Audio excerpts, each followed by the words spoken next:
ডিপার্টমেন্টে কেন এলেন? আপনারা দেখছেন বেশ কয়েকটা দিন ধরে যেভাবে ভিন্ন রাজ্যে, সে উড়িষ্যা, মহারাষ্ট্র, আহমেদাবাদ, গুজরাট রাজ্য, বিভিন্ন জায়গাতে বাঙালি শ্রমিকদের উপরে অত্যাচার নেমে আসছে। বাংলায় কথা বলার জন্য তাদেরকে বাংলাদেশি তকমা দিয়ে মারধর এতদিন চলতো। এখন আমরা দেখছি প্রশাসনিকভাবে, রাষ্ট্রীয়ভাবে তাদের উপর দমনপীড়ন নামছে। শুধু অপরাধ তারা বাঙালি, বাংলায় কথায় বলে। গুজরাটে আমরা দেখলাম একটা ন্যাশনাল লেভেল নিউজ চ্যানেলের খবর করেছে, তাদেরকে যেভাবে রাস্তায় দড়ি বেঁধে নিয়ে গেছে, গরু ছাগলকে যেভাবে নিয়ে যায়, ঠিক এখন ভাবে নিয়ে গেছে তাদের পরিচয়পত্র, আইডেন্টিটি চেক করার জন্য। আমাদের কাছে প্রায় ফোন আসছে যে তাদের উপরে এরকম হচ্ছে, দমনপীড়ন হচ্ছে, তারা আতঙ্কিত আছে। এই আতঙ্ক থেকে তাদেরকে মুক্তি দিতে হবে। কিভাবে দেবো মুক্তি? আমার হাতে তো আর সরকারি পাওয়ার নয়। আমি একজন এমএলএ, আমাদের দলের মাত্র আমি একজন এমএলএ, সংযুক্ত মোর্চার আমি মাত্র একজন এমএলএ। তাই আমরা তড়িঘড়ি করে আমাদের পার্টির পক্ষ থেকে আজকে ওয়েস্ট বেঙ্গল লেবার ডিপার্টমেন্টের যেটা ভবন, সেখানে গিয়েছি, অফিসে গিয়েছিলাম। দুর্ভাগ্য আমাদের, ওখানের যিনি সচিব, এখন তিনি দীঘাতে আছেন। দীঘাতে একটি প্রোগ্রাম চলছে, কালচারাল সেন্টার উদ্বোধন আছে, সেখানে আছেন। এবং মিনিস্টার আস্তে আস্তে একটু টাইম লাগবে, মানে কখন 3টের পরে আসবে। আমরা 12টায় গতকালকে যথারীতি মেলও করেছিলাম, 12টায় আসবার টাইমও দিয়েছিলাম। মেলের আমার মনে হয় কোনো প্রতি উত্তর তারা দেয়নি। তো আমরা গিয়ে কনসার্ন যারা ছিলেন, যারা অ্যাসোসিয়েট ছিলেন, তাদের কাছে আমরা আমাদের দাবিটা উত্থাপন করেছি। প্রথম দাবির মধ্যে আমাদের প্রথম আছে, প্রতিটা রাজ্যে একটি করে নোডাল অফিসার নিয়োগ করতে হবে। এই দাবি আজকের নয়, আমি আজ থেকে 3 বছর আগে বিধানসভাতে রাজ্যের লেবার মিনিস্টারের কাছে আমি মেনশন করেছিলাম, পরিযায়ী শ্রমিকদের সুবিধার্থে মালদা, মুর্শিদাবাদ, দিনাজপুর, ক্যানিং এর যে সমস্ত মানুষজন বা রাজ্যের বিভিন্ন প্রান্তের যে ধরনের লাখো লাখো মানুষ ভিন্ন রাজ্যে কাজে গিয়েছে, তাদের সুবিধার্থে বেশ কিছু দাবি রেখেছিলাম। তার মধ্যে একটা গুরুত্বপূর্ণ দাবি ছিল নোডাল অফিসার নিয়োগ করা, কিন্তু এখনো পর্যন্ত নোডাল অফিসার নিয়োগ করেনি। আজকে আমাদের দাবির মধ্যে একটা দাবি যে অবিলম্বে নোডাল অফিসার নিয়োগ করা হোক, এবং সেই নোডাল অফিসার সেই স্টেটের চিফ সেক্রেটারি থেকে শুরু করে যারা মেকানিজম আছে, বা স্টেটের যারা মেশিনারিজ আছেন, বা স্টেটের যারা অথরিটি আছেন, তাদের সাথে কথা বলা, যে বাংলা কথা বলার জন্য যেভাবে পেরেশান করতে হচ্ছে সেইগুলো থেকে সুরাহা করা। সাথে সাথে ওই নোডাল অফিসার একটা লয়ারদের টিম তৈরি করুক, যে টিমের মাধ্যমে তাদের আইনি কোনো অসুবিধা হলে সেটাকে তারা ব্যাকআপ দেবে বা সহযোগিতা করবে।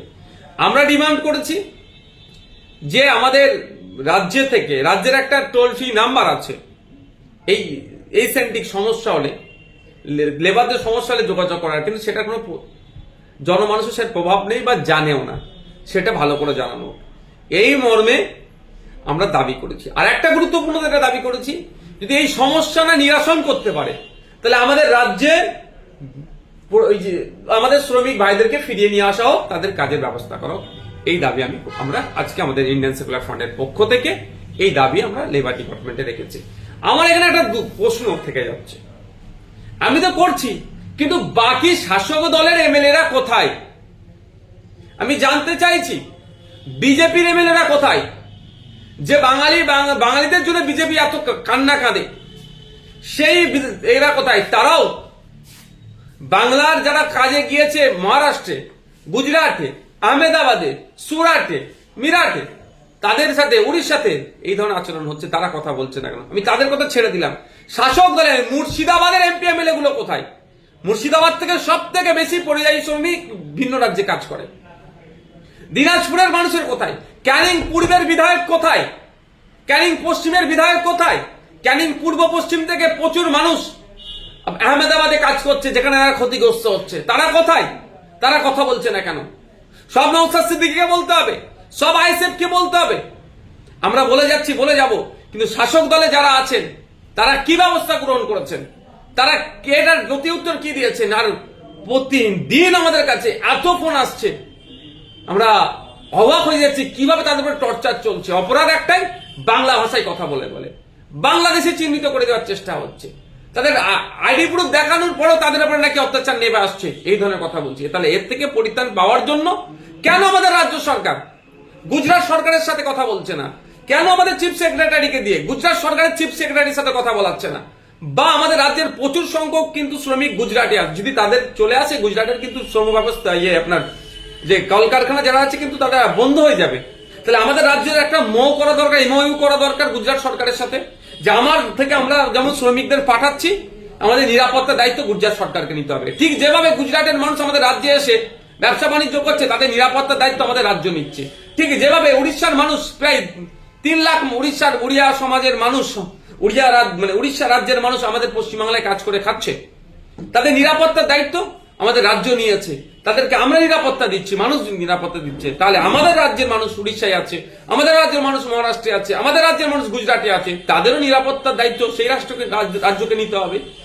তো এটা তো একবার জোর গলায় কেন বলতে পারছেন না মাননীয় মুখ্যমন্ত্রী? তার সাথে সাথে লেবার মিনিস্টার, লেবার দপ্তর কেন বলতে পারছে না? বাঙালিদের উপরে এই ধরনের অত্যাচার নেমে আসবে, তারা চুপ করে থাকছেন কেন? আর সমস্ত বিধায়করা কি করছেন সেটা আমি জানতে চাইছি। এই যে বারবার আমরা দেখছি সব সময় প্রায় দেখা যায় কখনো পরিযায়ী শ্রমিককে পিটিয়ে হত্যা করা হচ্ছে। এর আগে আমরা দেখেছিলাম সাবির মল্লিককে পিটিয়ে হত্যা করা হয়েছে হরিয়ানাতে। বিভিন্ন জায়গায় এই যে বাঙালি শ্রমিকদের উপর অত্যাচার, বারবার এই খবর আসছে। শ্রমিকদের জন্য আলাদা সরকার ডিপার্টমেন্ট তৈরি করেছে, আলাদা ব্যবস্থা করেছে, তারপরেও কেন সেই সমস্যার সমাধান হচ্ছে না? ঘোড়ার ডিম আইওয়াস ছাড়া কিছু নয়, কাউকে একজনকে বসে রেখে দিয়েছে, এর থেকে বেশি কিছু দেখতে পাচ্ছি না। শ্রমিকরা জানেই না তাদের মাইগ্রেন্ট লেবারের জন্য আলাদা করে আইডি কার্ড বানানো যায়, প্রভিশন হয়েছে, সেটা আমার বিধানসভায় বলার জন্য। সেটা তো প্রচার করতে হবে, শ্রমিকের কাছে পৌঁছাতে হবে, কিছুই করছে না। আপনি সাবির মল্লিক হরিয়ানাতে মিথ্য অপবাদে তার কিছুদিন পরে হরিয়ানা পুলিশ স্টেটমেন্ট দিয়েছে যে ওর বাড়িতে গোমাংস ছিল না, ছেলেটাকে খুন করলো। সোমনাথ দেবনাথ সাবির মল্লিককে খুন করার 1 সপ্তাহের মধ্যে মহারাষ্ট্রে তাকে গলা কেটে তাকে খুন করেছে। আমরা আফরোজের কথা ভুলে যাচ্ছি না, রাজস্থানে কিভাবে তাকে খুন করলো, রাজ্য সরকার তার পাশে দাঁড়িয়েছে। একটা 6,000 টাকার মাইনে মাত্র সরকারি নাকি চাকরি দিয়েছে। মামলা কে লড়ছে? আফরোজের পরিবার। ওই সময় কেরালাতে গিয়ে বাঁকুড়ার যুবক হেমন্ত রায়কে খুন হতে হয়েছিল। সরকার কি করছে? এই ধরনের প্রায় হচ্ছে। কাশ্মীরে গত বছর 2 আগে সন্ত্রাসবাদীদের হামলাতে 6 জন মুর্শিদাবাদের পরিযায়ী শ্রমিককে খুন হতে হয়েছে। তা নিয়ে কোন সরকারের হেলদোল আছে? বিভিন্ন জায়গায় দেখছি ম্যানহোলে গিয়ে কাজ করছে আমাদের বাঙালি শ্রমিকরা, লাশ হয়ে ফিরে আসছে। খাদানে গিয়ে কাজ করতে গেছে বীরভূমের, লাশ হয়ে ফিরে আসছে। এই ধরনের ঘটনা ঘটে যাচ্ছে। আর লেবার দপ্তর আবার নতুন কি একটা যুক্ত করেছে, শ্রমিক কল্যাণ পরিষদ নাকি, শুধু তাদের মাইনে দিচ্ছে কিন্তু আমাদের লেবারদের সেফটি সিকিউরিটি নিয়ে কোনো কথা বলছে না। দুর্ভাগ্য আমাদের, এত বাঙালি শ্রমিক অত্যাচার হচ্ছে, কথা বলছেন। একটা সময় ছিল ভিন্ন রাজ্য থেকে লোক ট্রেনে করে আসে, হাওড়া শিয়ালদায় নামলে কাজ পেয়ে যাবে। আর এখন আমাদের শ্রমিকদেরকে আমাদের রাজ্য ছেড়ে ভিন্ন রাজ্যে কাজে যেতে হচ্ছে কেন? আমাদের স্পেশাল ইকোনমিক জোনগুলোর অবস্থা কি? এই নতুন ইন্ডাস্ট্রি হচ্ছে না কেন? আমি বলছিলাম বড় ইন্ডাস্ট্রি করতে, স্মল ইন্ডাস্ট্রি হোক না, তারও কি ব্যবস্থা গ্রহণ করেছে? বছরে বছরে জনগণের ট্যাক্সের টাকা দিয়ে মৎস্য হচ্ছে বা কি বিসিবিএস হচ্ছে, বাণিজ্য সম্মেলন হচ্ছে, ইনভেস্ট যদি হয়ে থাকে তাহলে কাজ পাচ্ছে না কেন? আপনারা দেখেছেন বছর 2 আগে ট্রেন অ্যাক্সিডেন্ট হয়েছিল ভুবনেশ্বরে, উড়িষ্যাতে। তারা কোথায় কাজে যাচ্ছিল? তামিলনাড়ুতে, সাউথ ইন্ডিয়াতে, কি ধান বপন করার জন্য। আমাদের এখানে এবছরে পশ্চিমবাংলা সব থেকে বেশি ভারতবর্ষের মধ্যে ধান উৎপাদন হয়েছে, যেটা দেখতে খবরে পাচ্ছি। তাহলে আমাদের রাজ্য ছেড়ে তামিলনাড়ুতে যাচ্ছে, কারণ আমাদের এখানে শ্রমিকের মজুদ দেয় না, মূল্যায়ন হয় না শ্রমিকের শ্রমের। এইগুলো তো লেবার দপ্তরে দেখার কথা, এগুলো তো রাজ্য দেখার কথা। তা না করে ধর্মীয় উন্মাদনা তৈরি করার জন্য এখন হইচই করছে। আমরা দেখলাম যে পালগাঁও ঘটনার পরে হরিয়ানাতে বেছে বেছে মুসলিম সম্প্রদায়ের যারা ফলমূল বিক্রি করছে তাদের দোকান কচুরিগুলো ভেঙে দিচ্ছে। এছাড়াও বিভিন্ন রাজ্যের দেশের বিভিন্ন জায়গায় প্রশ্ন করা আমাদের দরকার মোদিজিকে, প্রশ্ন করা দরকার অমিত শাহজিকে, প্রশ্ন করা দরকার ডিফেন্স মিনিস্টারকে, প্রশ্ন করা দরকার র যারা চালাচ্ছে, প্রশ্ন করা দরকার এনআইএ যারা চালাচ্ছে, প্রশ্ন করা দরকার আইবি কে, প্রশ্ন করা দরকার ভারত সরকারকে। এইগুলো এত বড় অপদার্থ, এদের ব্যর্থতা ঢাকা দেওয়ার জন্য কিছু মানুষকে লেলিয়ে দিচ্ছে। প্রশ্ন করছে কার কাছে? গরিব ফল বিক্রেতার মুসলমানের কাছে। প্রশ্ন করছে কাকে? গরিব শাল বিক্রেতা মুসলমানকে। প্রশ্ন করছে কাকে? গরিব চাওয়ালাকে। প্রশ্ন করছে কাকে? গরিব ঠেলাওয়ালা মুসলমানকে। প্রশ্ন করার দরকার ছিল মোদিজিকে, প্রশ্ন করার দরকার ছিল অমিত শাহজিকে, যে এত বড় ঘটনা ঘটলো কেন, এত বড় ইন্টেলিজেন্স ফেলিওর হলো কি করে। যেখানে ঘটনা ঘটেছে পাকিস্তান থেকে প্রায় 200 কিলোমিটার দূরে, ওখান থেকে আসলো অস্ত্র শস্ত্র নিয়ে, এখানে নির্বিচারে গুলি চালিয়ে আমার 27টা ভাইকে শহীদ করে দিয়ে আবার পাকিস্তান চলে গেল। আমাদের এখানে নিরাপত্তা বলায় তাহলে কিভাবে ছিল? আপনারা জানেন কাশ্মীরে প্রতি 5 মিটার 10 মিটার ছাড়া ছাড়া করে ফোর্স থাকে। শুধু তাই নয়, ওই যে পার্কের মধ্যে, যে ভ্যালির মধ্যে ঢুকে হত্যাযজ্ঞ চালালো ওই খনিগুলো, ওই সন্ত্রাসবাদীগুলো, ওই সমাজের দুশ্মনগুলো, ওই বর্বরগুলো কিভাবে সুযোগ পেল? আপনারা যদি জানেন জেনে নেবেন, আমি বলে দিচ্ছি আপনাদেরকে। ওই যে কাউন্টারে ঢুকতে গেলে ঘোড়ায় চড়ে আসতে হয়, ঘোড়ায় চড়ে নামার সাথে সাথে ওখানে ফোর্স থাকে, তাদের আইডেন্টিটি জিজ্ঞাসা করে, কোথা থেকে আসছো না আসছো জিজ্ঞাসা করে। যখন আপনি টিকিট কেটে ঢুকতে চাইলেন, ওই যখন গেট দিয়ে ঢুকবেন ওখানে ফোর্স থাকতো, ওখানে ফোর্স আবার ওর টিকিটটা চেক করে, আবার ওকে আবার জিজ্ঞাসাবাদ করে। মানে ওখানে এমন একটা সিচুয়েশন রাখে যাদের মধ্যে কোনো খারাপ প্রবৃত্তি থাকে তারা বুঝে যায়। কারণ আমিও তো ফোর্স নিয়ে ঘুরি, আবার আমি ফোর্স নিয়ে ঘুরলে বলে নাকি আমাকে বিজেপি দিয়েছে। আমি সুপ্রিম হাইকোর্টে গিয়ে মামলা করে পেয়েছি, রাজ্য সরকারের কাছে ফোর্স চেয়েছিলাম, দেয়নি। কেন্দ্র সরকারকেও বলেছিলাম আমাকে নিরাপত্তা দেওয়া হোক, দেয়নি। আমি অবশেষে মামলা করে পেয়েছি, এটা তৃণমূলের ভাইরা আমার মিসগাইড করে। যাক, যে আমার সাথেও ফোর্স থাকে, আমি কথায় কথায় জিজ্ঞাসা করি, তাহলে আপনারা এত মানুষের মধ্যে বোঝেন কি করে? কিছু কথা বলেছে যে এইগুলো আমরা ফলো করলে বডি ল্যাঙ্গুয়েজ বা আরো কিছু আছে সেগুলোতে ধরা যায় যে এটা কি করতে পারে। তো স্বাভাবিকভাবে যারা আর্মি আছে ওখানে, যারা আধা সামরিক বাহিনী আছেন, তারা ওয়েল ট্রেন্ড ওখানে যারা থাকেন, তারা ওখানে ছিল না কেন? এবং যখন পার্কের মধ্যে ঢুকে টিকিট কেটে, পার্কের মধ্যে মাঝে মধ্যে ফোর্সের লোক এসে হঠাৎ করে জিজ্ঞাসা করে, আপনার সে ও ঠিক হ্যাঁ কিউ আয়ে হো, এইসা এইসা এইসা, আইডি কার্ড দিখাও, এরকম করে। অর্থাৎ 3টে লেয়ারে ওখানে চলে চেকিং। ওই দিনকে ছিল না কেন? প্রশ্ন থেকে যাচ্ছে। প্রায় এখন 8 থেকে 12 লক্ষ ফোর্স থাকে, ছিল না কেন? এই অপদার্থতা গুলো, এই ব্যর্থতা ঢাকার জন্য কেন্দ্র সরকারে কিছু সংখ্যক মানুষকে পাঠিয়ে মুসলিম গরিব মুসলমান ঠেলাওয়ালা, গরিব মুসলমান ফলওয়ালা, গরিব মুসলমানের বিরিয়ানির দোকান, গরিব মুসলমান যে আছে ভ্যান চালক, তাদের কাছে জিজ্ঞাসা করছে পাকিস্তানের জঙ্গি আসলো কেন, অ্যাটাক হলো কেন? ও জবাব দেবে না, দেশের প্রধানমন্ত্রী জবাব দেবে। অপদার্থগুলোর ক্ষমতা নেই প্রধানমন্ত্রীকে জিজ্ঞাসা করার, অপদার্থগুলোর ক্ষমতা নেই দেশের স্বরাষ্ট্রমন্ত্রীকে জিজ্ঞাসা করার, অপদার্থগুলোর ক্ষমতা নেই ডিফেন্স মিনিস্টারকে জিজ্ঞাসা করার। সেই অপদার্থতা ঢাকার জন্য কিছু অপদার্থর হাতে হয়তো টাকা পয়সা বা অবৈধ কিছু দিয়েছে, দিয়ে নিরীহ নিরস্ত্র সাধারণ মুসলমান, গরিব মুসলমানগুলোর উপরে রাজত্ব করছে। আর এরা বলে মানে কি সবকা সাথ সবকা বিকাশ। বলছি, আজকে মুখ্যমন্ত্রী মমতা বন্দ্যোপাধ্যায় দীঘার জগন্নাথ মন্দির উদ্বোধনে গেছেন। মুখ্যমন্ত্রী কাল থেকে আছেন, আজকে দীঘার জগন্নাথ মন্দিরের আজকে উদ্বোধন হবে।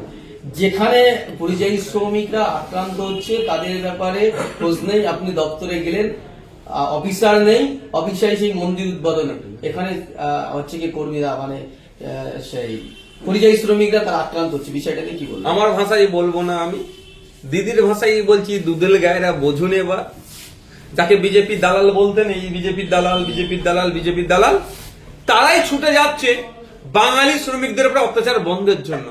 আর যারা বলেছিল বিজেপিকে আটকাবো, তারা আজকে দপ্তর ছেড়ে গিয়ে দেখছি কোথায় কালচারাল সেন্টার উদ্বোধনে গেছে। একটু বোঝুন বাঙালিরা, বাঙালি ভাইরা বোঝুন, পরিযায়ী শ্রমিকরা বোঝুন, আপনাদের স্বার্থে কারা আছে। আমি বলছি না যে আমি গিয়েছি বলে আপনি আমাকে ভোট দেন, মোটেও ওই শর্তে আমি ভোট নেব না। কিন্তু আপনাদের আপনারা যখন বিপদে পড়েছেন, আপনাদের পাশে তো সরকারের থাকা দরকার। আপনারা বাইরে গিয়ে ছেলে বউ বিবি বাল বাচ্চা পরিবার পরিজন ছেড়ে গিয়ে ইনকাম করে নিয়ে আসছেন, তাতে পশ্চিমবাংলার অর্থনীতির চাকাটা ঘুরছে। এটা মাথায় রাখতে হবে, আপনাদের ইনকামে পশ্চিমবাংলার অর্থনীতির চাকাটা ঘুরছে। কিন্তু আপনাদের আজকে বিপদের মধ্যে আছেন, আপনাদের আইডেন্টিটি ক্রাইসিস চলছে, আপনাদেরকে গরু ছাগলের মতো রাস্তায় নিয়ে যাচ্ছে। এটা সেই জার্মানির নাৎসি বাহিনী ইহুদিদের এই ধরনের আচরণ করেছিল, সেই আচরণ হচ্ছে, হিউম্যান রাইটস ব্রেক হচ্ছে, কোনো কথা না, একটা স্টেটমেন্ট নেই। আমি অবাক হয়ে যাচ্ছি মুখ্যমন্ত্রীর মুখ থেকে, আমাদের অভিভাবিকের মুখ থেকে একটা স্টেটমেন্ট নেই যেটা অন্যায় হচ্ছে। আর বাঙালি তোমরা ভয় পেও না, আমার অফিসার আমি পাঠাচ্ছি, গুজরাট সরকারের সাথে কথা বলছি, আমি আমার অ্যাডভোকেট পাঠাচ্ছি, সব আমি করবো। এবার প্রয়োজন আমি সবাইকে ফিরিয়ে নিয়ে এসে বাংলায় কাজ দেবো, এই বলার সাহস দেখাতে পারছে না। দুর্ভাগ্য আমাদের এটাই, আর আমরা মেতে উঠেছি। এই যে এই বারবার শ্রমিকরা আক্রান্ত হচ্ছে, এর আগে আমরা দেখেছি, আগেই বলছিলাম যে পরিযায়ী শ্রমিক সাবির মল্লিককে পিটিয়ে খুন করা হলো, সে খুন হলো, এরকম আরো অনেক, আবরাজুল খুন হলো। এই খুন হয়ে যাবে, 6,000 টাকার মাইনে একটা চাকরি দিয়ে দেবে, কিন্তু মামলাটা কি লড়বে?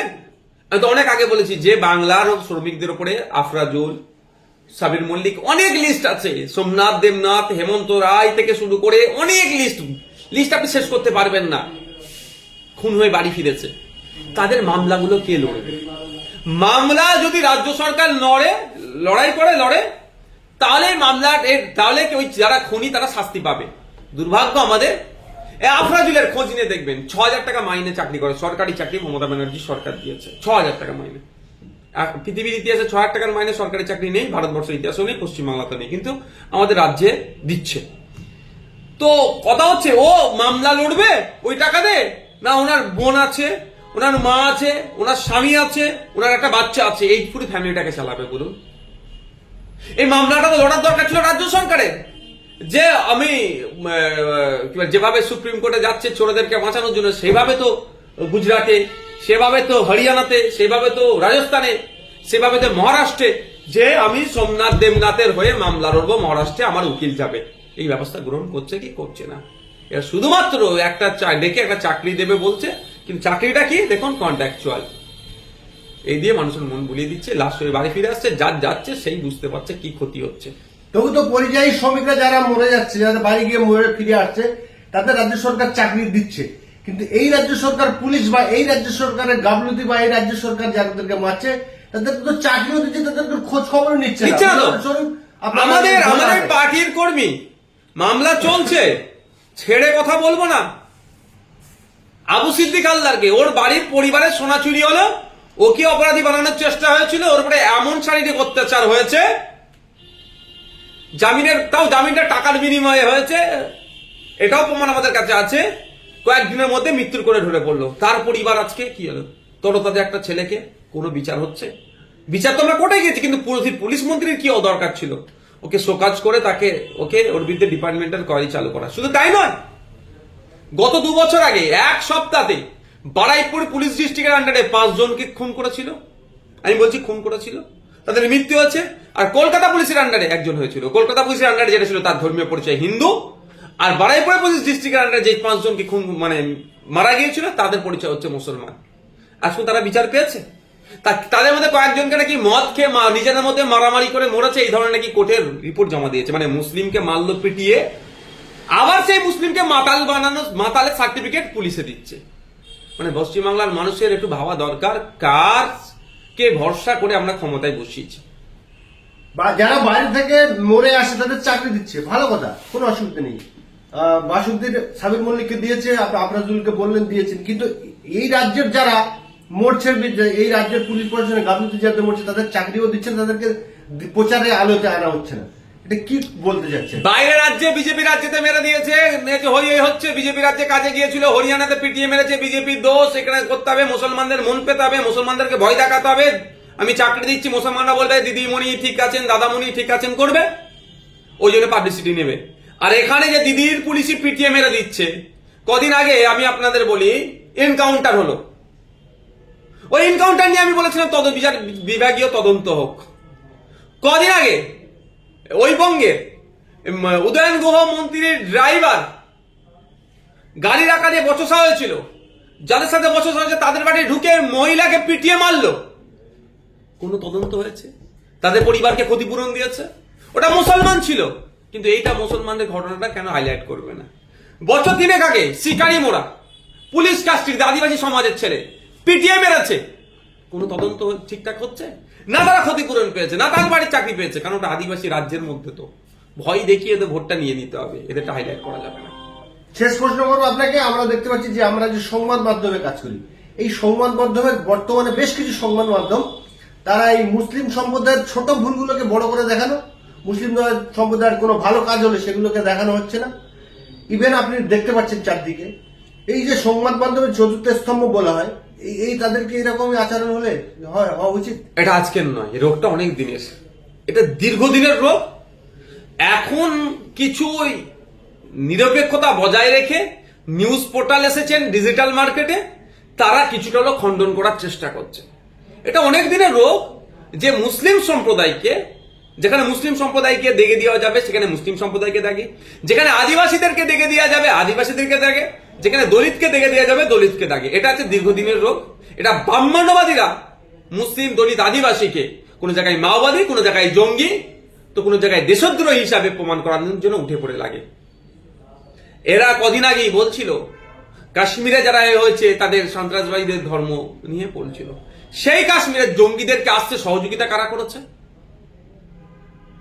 এবং 200 টাকার বিনিময়ে পাকিস্তানি মহিলার হয়তো শরীর দেখবে, কি করবে, ঘোড়া ডিমের মাথা যেটাই হোক, হোয়াটসঅ্যাপে ভিডিও কল করবে কি অডিও কল করবে কি চ্যাট করবে সেটা আমি বলছি না, তার বিনিময়ে কি অর্থের বিনিময়ে বিহারের বাসিন্দা পাঞ্জাবের ভাটিন্ডা থেকে অ্যারেস্ট হলো, তার ধর্মীয় পরিচয় আর কোনো নিয়ে আলোচনা হচ্ছে না। সে দেশদ্রোহী নয়?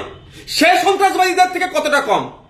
যারা এসে গুলি চালাচ্ছে যে সন্ত্রাসবাদী, তারা যেমন তাদেরকে গুলি চালাতে সহযোগিতা যারা করছে তারাও একইভাবে সন্ত্রাসবাদী আমি মনে করি। তাই তাদের ধর্ম নিয়ে কথা চর্চা হচ্ছে না। এটা একটা সুকৌশলে দীর্ঘদিন ধরে, যেখানে মুসলমানদেরকে দেখে দেওয়া যাবে মুসলমান বলে তার ধর্মীয় অর্থ হবে, যেখানে আদিবাসীদেরকে দেখে দেওয়া যাবে।